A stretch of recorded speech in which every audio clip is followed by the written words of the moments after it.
Out.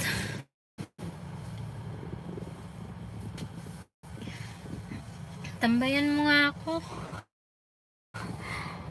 Ang baba na ng ano ko eh. Watch hour ko. Bagsak. Kawawa naman yung ano ko. Frustration yung watch hour ko.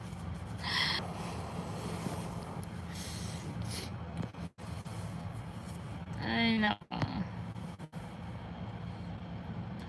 Kagay na sa nasa ano, Pinas. Ba't ikay tulog pa? Gising na. Gising pa pala.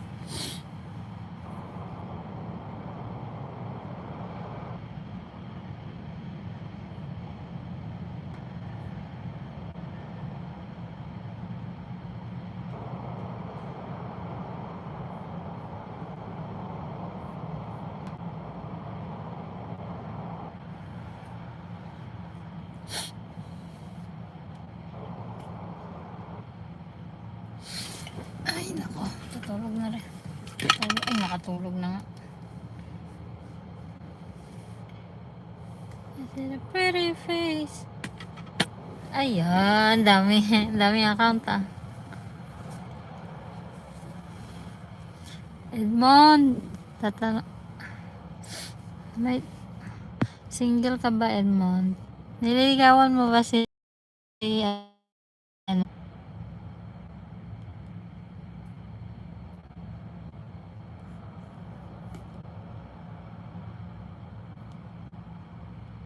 Gusto ko sa baba yung kinakain.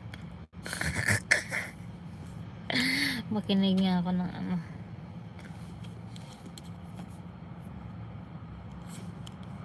Stand up from the table if respect is no longer served. Kaya ka pinagpalit Most of the time, kasi when someone leaves, we often direct our feelings and emotion to the effect of what the person did to us. We often dive into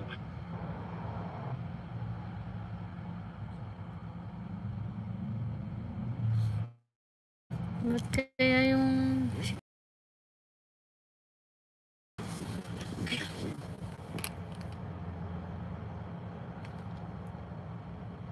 the feeling of suffering, feeling of limb. You could also be part of the solution. Part of the reason why you're in that pain is because, my friend, you're not capable of counting your own diamond. If you just know how much that worth, the thing that you have in your mind, the thing that you have in your possession, your skill set, your capability of loving, the specific thing that you're able to offer to the person that you love, those are your diamonds, my friends. You only know how much you're capable of giving. If someone offers you less than you think you're worth, you're not gonna feel bad. You're not even gonna chase. You'll feel disgusted and you feel disrespected, right? Like, imagine yourself selling an iPhone and someone gives you an offer of 2,000 pesos. Di ka ba maiinis nun? Maiinis ka kasi alam mo yung value mo. And those people who continuously chase those people who left them for someone don't know their value. And that's the reason why you keep on chasing those people. Bakit? Because you don't know how to count your own diamonds, your value. You just look on what is the offer. But you don't realize you deserve more than that. You're worth more than that. You're worth more than a person that left you for someone. Be willing to stand up from the table if respect is no longer served. Stop glorifying the past and start dealing with what you have in front of you. This could be a blessing in disguise, right? Start doing the things that you can. An opportunity knocking on your door, that could be one of the major diamonds that you could have in your life. Being able to change a different location, pursuing a different career, being able to do the things that you want this time. That this pain is not actually a rejection, it's a redirection. Focus on what you have, not what you have lost. Isa sa mga dahilan kung bakit ka nahihirapan kasi sa tingin mo mag-isa ka lang. And if you realize that maybe this is the opportunity for you to come to Him, an opportunity for you to ask for His strength. Kasi nag-aantay lang siya. Ask guidance because our own wisdom enough will not suffice. We need guidance from someone who created us. If I'm able to give you this much clarity, how much more you go directly to my Creator? And maybe this is just a situation where He wants you to experience this just for you to go back to Him. Don't fail to ask for strength. and guidance. And I hope you realize and understand that maybe you have to just go through this. A situation. Kung ano yung kasalanan pagdating sa relasyon, siguro yung kulang ka sa pag-iintindi sa partner. Is he accusing Zainab of lacking to understand him? Ngayon, mas natutunan kong mahalin yung sarili ko. Di ka na nga pogi, manluloko ka pa. Natutunan kong aralin yung sarili ko. Kung ano yung mga bagay na ayaw ko, ano yung mga bagay na takot ako. Kung yung tipong tao, hindi ako nag-stay sa isang lugar, nag-move forward ako. There's a fine line between choosing yourself and thinking only about yourself. Lahat tayo may pinagdadaan ng problema, lahat tayo may kaso. Ang akin, hangat ko kaligayahan ng lahat, kapayapaan. Yo, what's up? This is Real Talk Darbs, and today, magre-react tayo sa interview na ginawa kay Costa Clean matapos lumabas yung video ni Zainab telling everybody na magkahiwalay na sila dahil sa pangangaliwangan nito. And this is again a blind react. I don't know the entirety of this. This video was taken from a News 5 YouTube channel, and let's see what could be the thought process of a man being accused of so many things by the mother of his child. Let's find out. Siguro ganun. Hindi ka naging totoo sa sarili mo. Hindi mo muna... It started already, naputol na. So I'll just try to analyze whatever it is that he's saying. Yung pinaka pagdating sa relasyon. See, the guy literally is thinking on the fly. I don't know, maybe it's really difficult to justify the mistakes that you did. Siguro yung kulang ka sa pag-iintindi sa partner. Is he accusing Zainab of lacking to understand him, or he is telling himself na kulang yung pagkakaintindi niya sa partner niya? Very vague. What do you learn from your past relationships na dala-dala mo kayo? What did you learn? Let's find out, Kasta. What did you learn? Wala naman akong sobrang dala-dala ngayon. Is he trying to tell that whatever it is that Zainab said on the interview, half of it is not true? Because he's acting as if wala lang daw.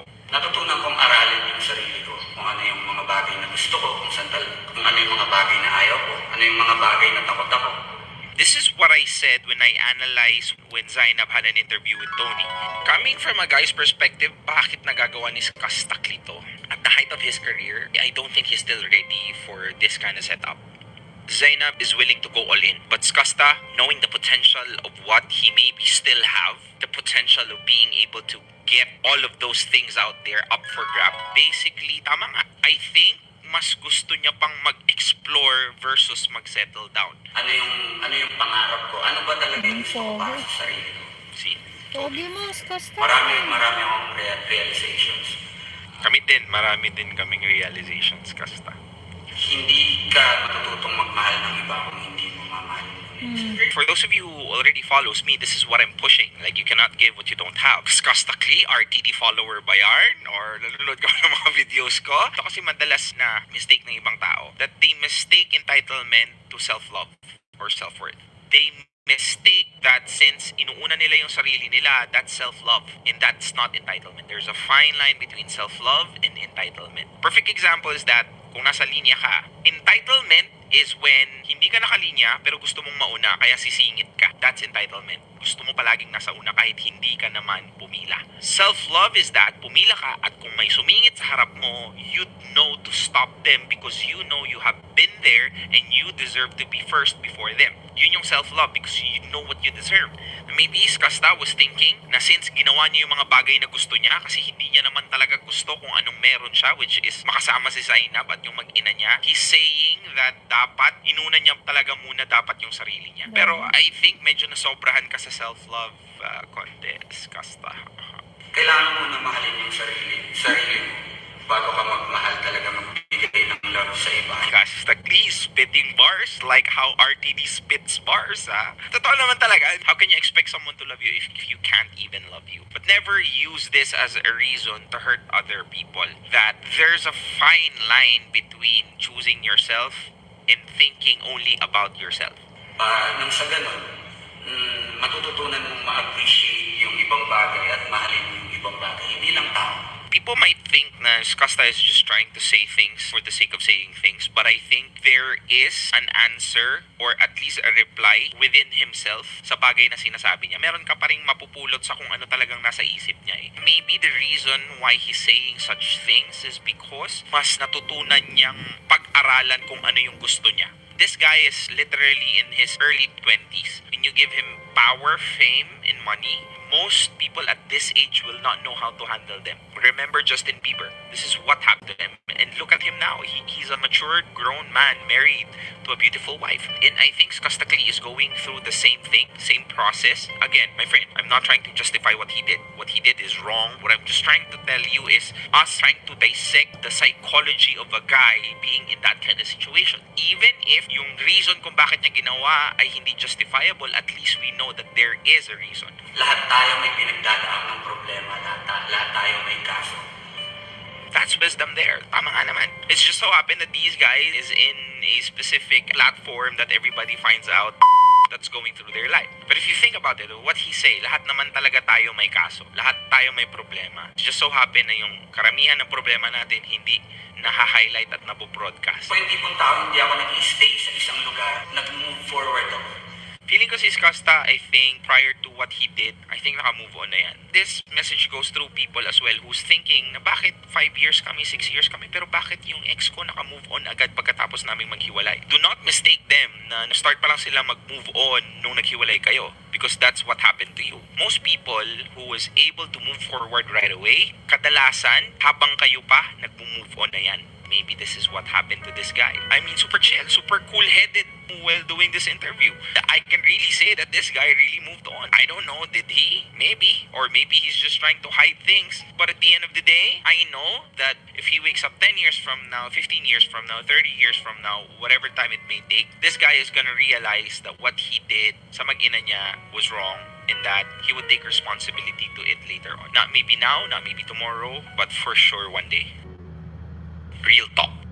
Coming from a guy who also made a lot of mistakes, I want you to understand that this guy also did a lot of mistakes too. Everybody is hating on him. Everybody is actually cursing him. Di ka na nga pogi, manluloko ka pa. But somehow, I wish everybody understands that maybe it has to play out like that. Maybe Zainab has to go through that difficulty, that pain, so that she can become a stronger woman, a wiser woman, that would allow her to attract a man that would love her truly. This guy has to make this mistake at an early age of his life for him to realize the value of commitment, for him to realize the value of honesty, for him to realize the value of knowing oneself before making a permanent decision, the value of self-awareness, the things that he wants bago lumukso sa bagay na hindi na pwedeng i-reverse. In us, people who's just a spectator in this circus, instead of focusing on the people and attacking them, why don't we just learn from the things that these guys are showing us? And I want you to understand that let's judge the act, not the person. And whatever Kostakli did, never justifiable. He's never supposed to do that. But at the end of the day, just like you, this guy made a mistake. And for sure, Zainab, maybe not now, or maybe it was not broadcasted, she also made a mistake. And just like you also made a mistake, you know? It's Kostakli, by the way, I just wanted to let you know na dahil sa'yo, maraming mga sibilyang lalaki na walang kamalay-malay ang nadamay at sa ginawa mo. Wala silang kasalanan pero nasisi sila.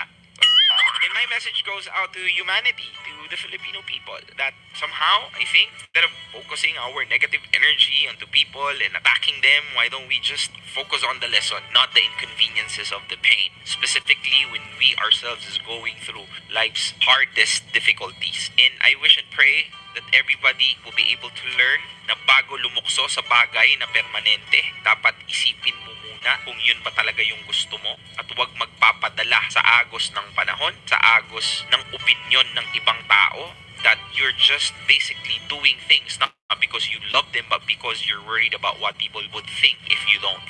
And if ever you're one of those people who's able to encounter a type of guy or the characteristics that what's Kostakli showed to Zainab, I want you to know that if they're stupid enough to walk away, be smart enough to let them go. A lot has changed. Yo, what's up? Ano ba yan? Back at it again with another Facebook Live, another podcast. Wait,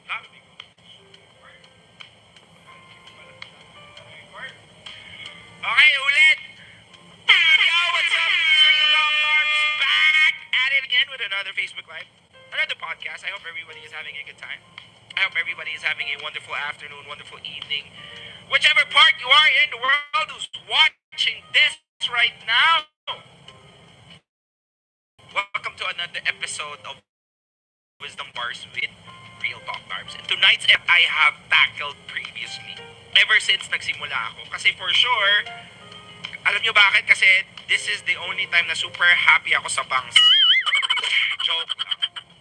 Tonight is a special night. Alam nyo bakit? Kasi ang ganda ng topic natin. And for sure, marami na naman tayong matutulungang mga babaeng walang label. Cheers! Isa ka ba doon? Kung isa ka doon, itaas mo ang iyong paa. I wanna see.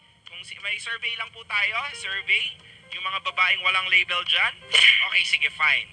Ha? Pati mga lalaki. Kasi medyo bias naman, Kuya Darbs, di ba? May mga lalaki din naman gusto magka-label. So, let's go ahead and check kung sino dito yung mga walang label. Ha? Survey lang po, mga kaibigan. Survey lang po. Bakit? Ano ba topic natin for tonight? Tatai ka ba, Bes? Kuya Darbs! Ano? Ang ganda ng box mo today. Nag-ready ako bukas, Bes. Kuya Darbs! Good luck for tomorrow's event. Thank you. Anyway, Kuya Darbs, gusto ko sanang malaman. Ano gusto mong malaman? Kuya Darbs, gusto ko sanang malaman. Ano nga ba ang gagawin ko? Kasi ayaw niya magka-label. What are the things that I should do as a woman? Wait. Ibig mo sabihin, babae ka pala, Bes? Grabe ka naman, Kuya Darbs. Siyempre, babae ako. Kuya Darbs, what are the things that I should do para magka-label ako sa kanya? Okay, fine. Because of that, we're gonna be discussing 5 things that you should do para, hindi naman para magka-label. 5 things that you should do kung ayaw niyang magka-label kayo. Okay? G ba tayo, Dern? Okay, sige. Parang ang daming excitement, ha? Dapat yung mga ganitong topic, sina-charge ko kayo, eh. Ha? Kasi, sinisira ko yung mga discount ng mga kapwa ko lalaki. Cheers! Baka abangan ako sa labas. Siyempre, bago tayo magsimula, mambabasbas muna tayo. Okay, lahat ng mga nanonood ngayon na mag-share, binabasbasan ko kayo. Kayo ng jowa, agad-agad. Tapos ang basbas, 2 gives, umaga at gabi. Minsan may merienda pa yan. Gusto mo ba yorn? Gusto mo yorn? Share mo na to, mga kaibigan, para naman mabasbasan ka. Lahat ng mga nanonood ngayon, let's go! Share natin ang Facebook Live, Kuya Darbs. At para naman sa mga nanonood na hindi nag-share, binabasbasan ko kayo. Okay, habang buhay, wala kang label.